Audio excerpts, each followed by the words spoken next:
හරි. දී ඇති රූපයේ AD සරල රේඛාව මත BE ලක්ෂ පිහිටන්නේ AB සමානයි ED වෙන විදිහට. ඒතකොට ඔයාලා ඔක මාක් කරගන්න. AB සමානයි ED. ඊට පස්සේ A සමාන්තරයි CD වෙනවා. මේ දෙන්න සමාන්තර වෙනවා. කුමන අවස්ථාවකටදීදයි තෝරා ලියන්න ඕනේ. එතකොට මේකේ මේ BE කියන එක පොදුයි. ඒක නිසා මේකේ AE සමානයි BD කරන්න පුළුවන්. ඒ වගේම FAE කෝණය සමානයි BDC කෝණය කරන්න පුළුවන්.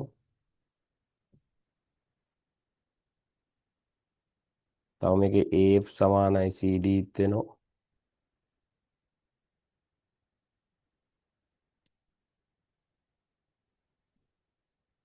ප්‍රපාදක අන්තර්ගත කෝණයයි කියන්නේ පාකෝප අවස්ථාවෙන් අංගසම් වෙනවා. පහත් සඳහන් VGA පදවල කුඩාම් පුදු ගුණාකාරය. එතකොට මේකේ 3යි x වර්ග කියන එක 3 ගුණ කිරීම x වර්ග 9යි x වර්ග y කියන්නේ මේ සංඛ්‍යා අපි ප්‍රථමක සාධකවල බල විදියට ලියාගත්තම ලේසි වැඩි.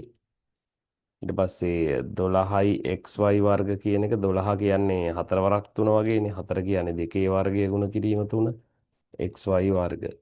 එතකොට කුඩාම පොදු ගුණාකාරයේදී අපි තෝරගන්නේ වැඩිම බල සහ එකිනෙකට වෙනස් ඒවා. එතකොට 3 වයින් 3 වර්ගය ගන්නවා. 2 වයින් 2 වර්ගය ගන්නවා. x වලින් x වර්ග, y වලින් y වර්ග. එතකොට 9යි 4යි x වර්ග y වර්ග. ඒ කියන්නේ උත්තරය 36යි x වර්ග y වර්ග. ඊට පස්සේ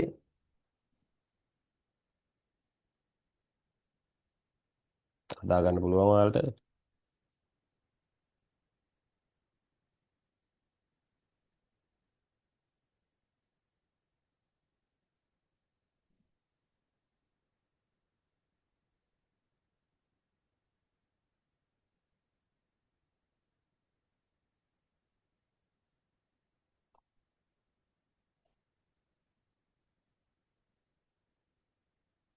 ඊට පස්සේ මේ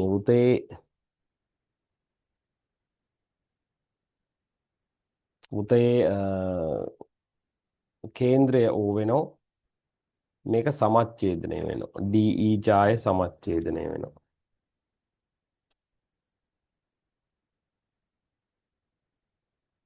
ඊට පස්සේ DE 12යි කියන්නේ මේ දිග 6යි. ඊට පස්සේ මේකේ BC දිග අහන්නේ මේකේ OD ඒ කියන්නේ අරය සෙන්ටිමීටර් 10යි. මේකේ අපිට මේ OC දිග 10යි. හේතුව අරයක් නිසා. ඊට පස්සේ අපිට පයිතගරස් ප්‍රමේය දාන්න පුළුවන් OB වර්ග ධන 6 වර්ග සමානයි 10 වර්ග. OB වර්ග සමානයි 100 ඍණ 36.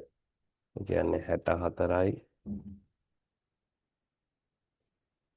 ඒ කියන්නේ OB සමානයි 64 වර්ගමූලය 8යි.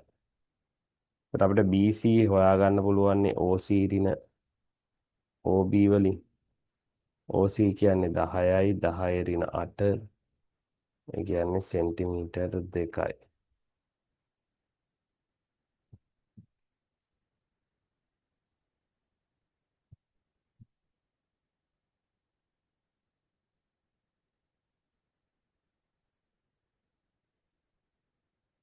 මේ වගේ එක සාධක හොයද්දී ಗುಣ කරාම එන්න ඕන මේ හොයන සාධක දෙක 4 වරක් 6 ඍණ 24ක්.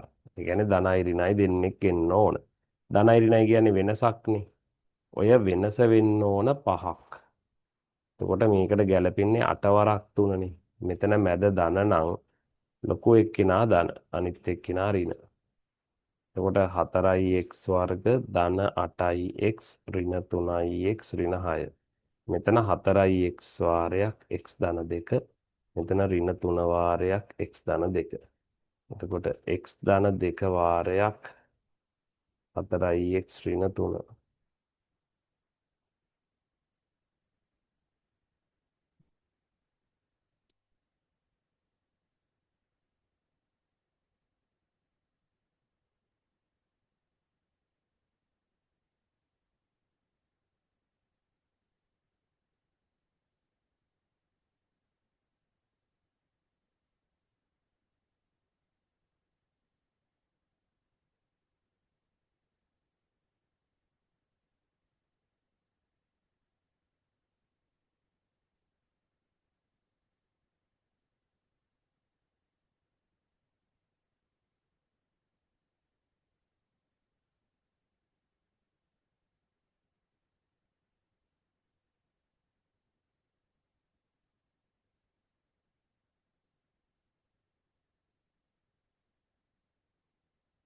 මේකේ ගුණෝත්තර ශ්‍රේණිය ගැන කියන්නේ. එතකොට A සමානයි ඍණ 4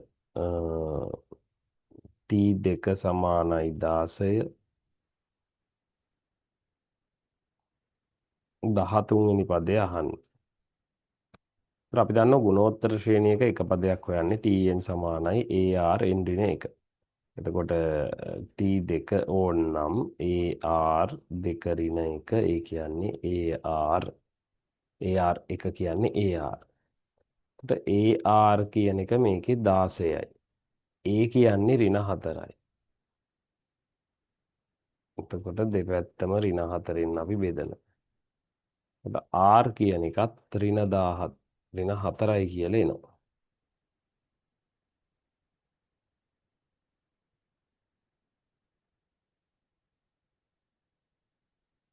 ඍණ 4යි. ඊට පස්සේ Tn සමානයි AR n ඍණ 1. T13 A කියන්නේ ඍණ 4යි. R කියන්නේ ඍණ 4යි. 13 ඍණ 1. ඍණ 4 ගුණ කිරීම ඍණ 4 12.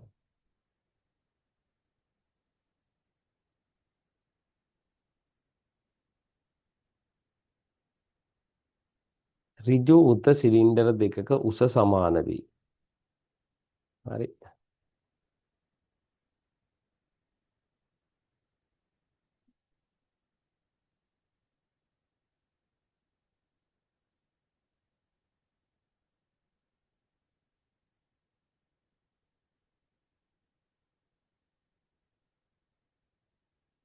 මේකේ උස සමානයි.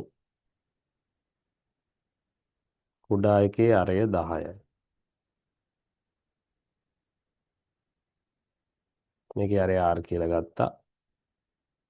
මේක H මේකත් H. පරිමාව ගත්තොත්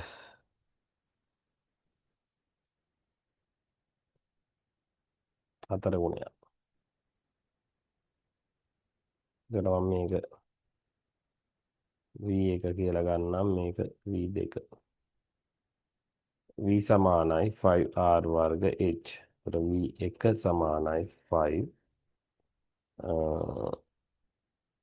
R කියන්නේ 10 වර්ග H.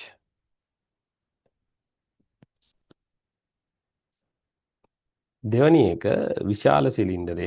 ඒකෙත් 5R වර්ගය තමයි 5R වර්ග H. එතකොට මෙයා වගේ මේක වගේ 4 ගුණයක්. එතකොට 4යි V1 සමානයි V2. කියන්නේ 4 5 10 වර්ග H සමානයි 5R වර්ග H. මේක 5ට 5 කපෙනවා H කැපෙනවා. 4 ගුණ කිරීම 10 වර්ග සමානයි R වර්ග. R සමානයි දෙවරක් 10 20යි.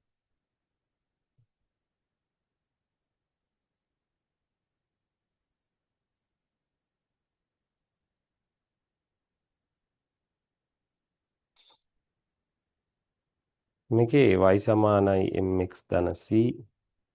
මේකේ y සමානයි mx ධන 5 අන්තක්කණ්ඩය 5යි. එතකොට දෙකේ එක කියද්දී x අගේ ඔන්න y අගේ ඔන්න y සමානයි 1යි m x කියන්නේ 2යි ධන 5. එතකොට 1 සමානයි 2යි m ධන 5. 5 අනිත් පැත්තට අරන් යනවා. එතකොට 1 ඍණ 5 සමානයි 2යි m ඍණ 4 සමානයි 2යි m දෙකෙන් බෙදන්න m සමානයි ඍණ 2යි. ඔන්න ඔය විදිහට අපිට ඒ ගණන් ටික හදන්න පුළුවන්.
දැන් මේක හදද්දී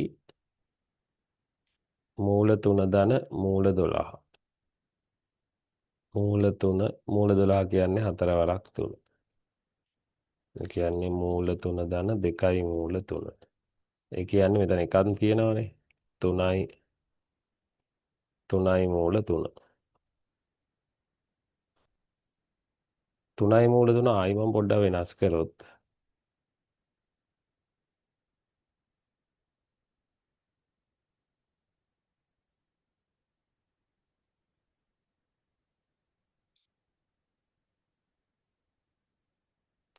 අ,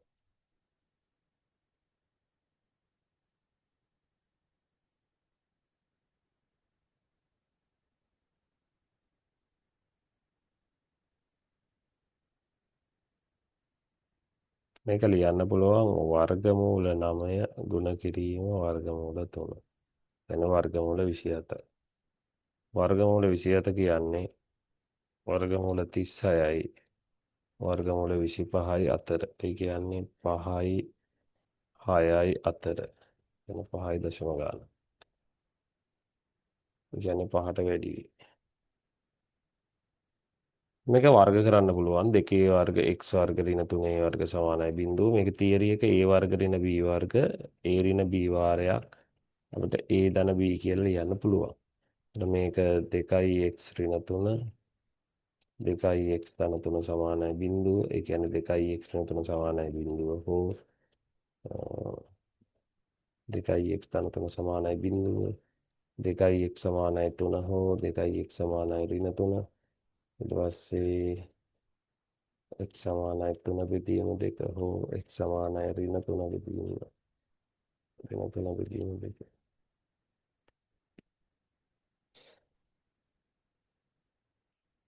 ඊට පස්සේ AB සෙන්ටිමීටර් 10යි 190 මධ්‍ය ලක්ෂය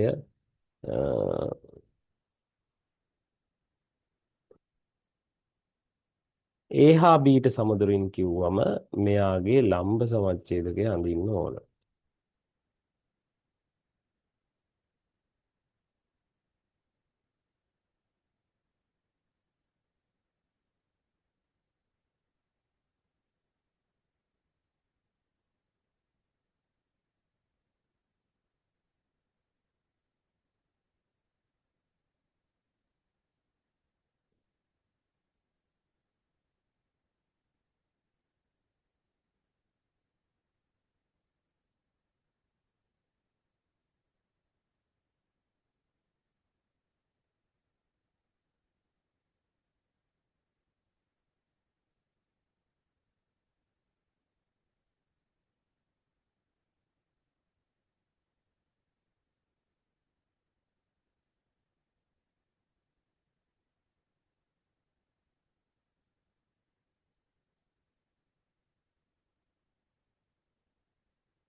හරි. එතකොට මේ දෙකටම පොදු වන ලක්ෂය තමයි මෙන්න මෙතන P. එතකොට P තමයි ලකුණු කරන්න තියෙන්නේ. ඔන්න ඔය විදිහට අපේ පළවෙනි කොටස් දෙකකින් කරන්න උනා අපිට කරන්ට් එක ගිය නිසා. ඒක නිසා දැන් ඔයාලා මේක බලලා ඉවර කරන්න ඉක්මනට. ඊට පස්සේ අපි ඊළඟ ඒවට යනවා.